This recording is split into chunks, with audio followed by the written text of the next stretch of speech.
Image formed by a plane mirror. तो एक plane mirror जो है वो इमेज कैसे फॉर्म करता है। वैसे ये डायग्राम आपके सिलेबस में नहीं है, चाहो तो आप बना सकते हो। ये प्लेन मिरर है और यहाँ से ये हमारा ऑब्जेक्ट है, यहाँ से रे आती है, वो टकरा के मिरर से वापस चली जाएगी। यहाँ से एक रे आई, वो यहाँ से टकरा के वैसे ज़मीन के अंदर तो जाएगी नहीं, वैसे ही बनाई है ये हमने।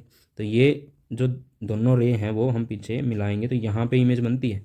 तो उसकी प्रॉपर्टीज़ क्या हैं जो एक प्लेन मिरर बनाता है, ये है हमारे सिलेबस में, properties of image formed by a plane mirror. तो प्लेन मिरर, आपके घरों में भी जो मिरर है वो कौन सा है, वो प्लेन मिरर है। तो आप देखोगे आपकी जो इमेज है, इमेज का मतलब जो आप अंदर है, जो मिरर के अंदर दिखाई देती है आपको, उसको हम इमेज बोलते हैं। तो इमेज जो है वो इक्वल साइज की होती है, जितना साइज आपका है उतना ही साइज इमेज का।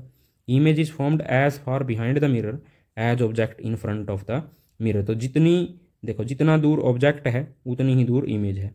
अगर आप मिरर से दूर चले जाते हो तो आप देखोगे तो मिरर में है वो भी आपसे दूर चलता जाएगा, है ना। ऐसा ही होता है ना, आपकी इमेज भी आपसे दूर होती जाती है। अगर आप पास आते हो तो वो इमेज भी पास आती है, ऐसा। तो जितनी दूर ऑब्जेक्ट है उतनी ही दूर image. Virtual and erect image. Erect का मतलब होता है सीधी खड़ी हुई इमेज। इरेक्ट का मतलब सीधी इमेज बनती है। ऐसा तो नहीं होता भी आपका सर ऊपर है तो अगर आप मिरर में देखोगे तो आपका सर आपको नीचे दिखाई दिया है ना। तो सर अगर आपका ऊपर है तो आपको ऊपर ही दिखाई देगा। आपकी इमेज हमेशा कैसी बनेगी, सीधी इमेज बनेगी। और विर्चुअल का मतलब है आभासी, जो नकली इमेज होती है वो असली वो नहीं होती, यानी कि हम उसको स्क्रीन पे नहीं उतार सकते।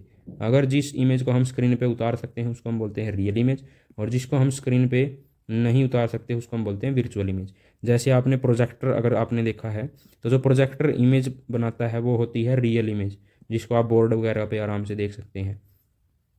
नेक्स्ट है लेटरली इन्वर्टेड। लेटरली इन्वर्टेड का मतलब ये है जो राइट साइड होता है आपका वो मिरर के अंदर लेफ्ट साइड में दिखाई देता है, और जो आपका लेफ्ट साइड है वो मिरर के अंदर राइट साइड में दिखाई देता है। इस वाइस वर्सा का मतलब है अगर हम यहाँ पे लेफ्ट लिख दें तो हमें यहाँ पे लिखना पड़ेगा राइट। इस वाइस वर्सा का ये मीनिंग है, यानी राइट साइड हमें लेफ्ट में दिखाई देता है और लेफ्ट साइड हमें हमेशा राइट में दिखाई देता है।